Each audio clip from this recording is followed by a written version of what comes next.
Hello class, Professor Sinenos here, and this is the week 3 wrap up, and we're going to talk a little bit about week 4. So in week 3, you had your assigned country, and you were provided with a Gantt chart, which was built into a PowerPoint slide.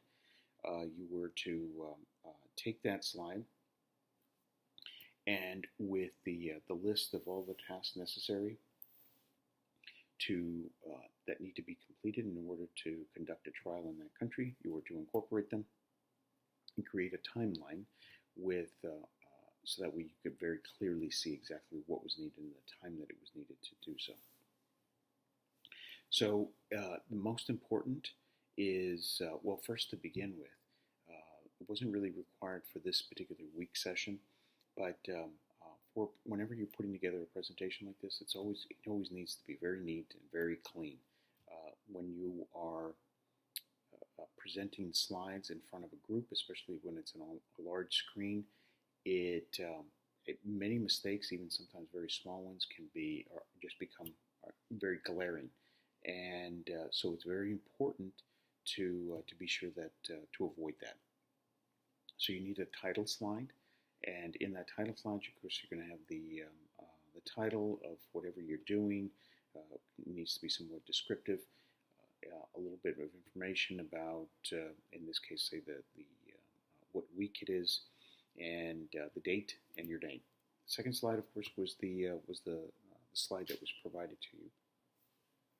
Be sure that you take out the instructions as to exactly what you're supposed to be doing with the slide. Put this here, put that there.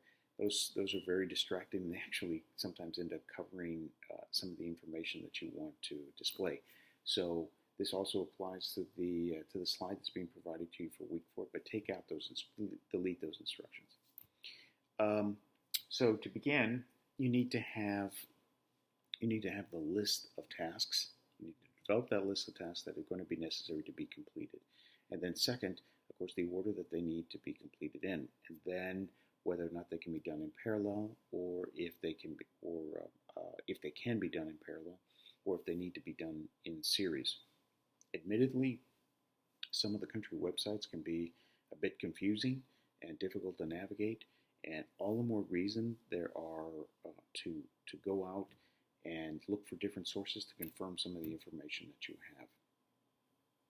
It is very important to really understand which ones can be done in parallel, because that saves a tremendous amount of time.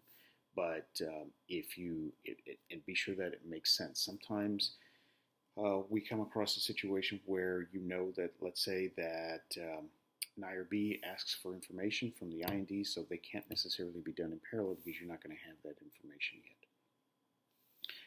Be sure that there's no overlap in the in any of those squares. But these are all things that we discussed on the discussion board. But the same thing is going to apply in week 4 when you're looking at your timeline, and always use the worst case scenario. So if something takes anywhere from, say, 3 to 6 months, go with the 6 months, because it's always better to give yourself a little bit more padding, because there's always things that take significantly longer than anticipated. I've been on plenty of trials where something was going to a maximum of, say, 6 months, and ended up taking 9 and sometimes even longer than that. So it's better to give yourself a little bit more room in that sense. Week 4, you're going to be creating a country allocation plan. So you're going to be looking at all the different countries. You're going to have an 18-week enrollment period, and you're going to use the template that is being provided to you. Again, take out the instructions. Once you use them, feel free to take them out. Don't take out everything. You need some. It should be fairly obvious what's instruction and what's actually part of the template itself. But you're going to be putting together all of the different countries on a single slide, and then deciding within that 18-month time frame what countries would you end up going with. Now, in reality, in a real life scenario, and this is mentioned in the notes for week 4, that sometimes there are circumstances that will affect study selection. Of course, if you've ever gone into China or India, they tend to enroll very fast, but at the same time, sometimes the speed is often affects the quality of the data that's produced, and the experience of sometimes the institutional experience, or if you've gone to those countries, it's going to be personal experience, is going to affect whether you go into a country, into that particular country or not.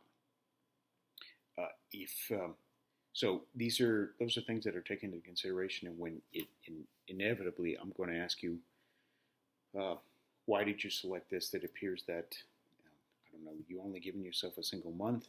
Well, we anticipate just justify your selection, which is oftentimes these are rather gray areas, and so you just have to be able to explain why you decided on the countries that you did.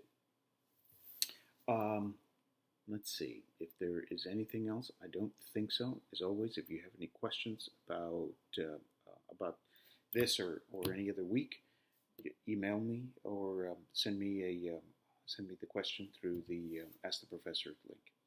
Otherwise, good luck, and we'll see you on the discussion board.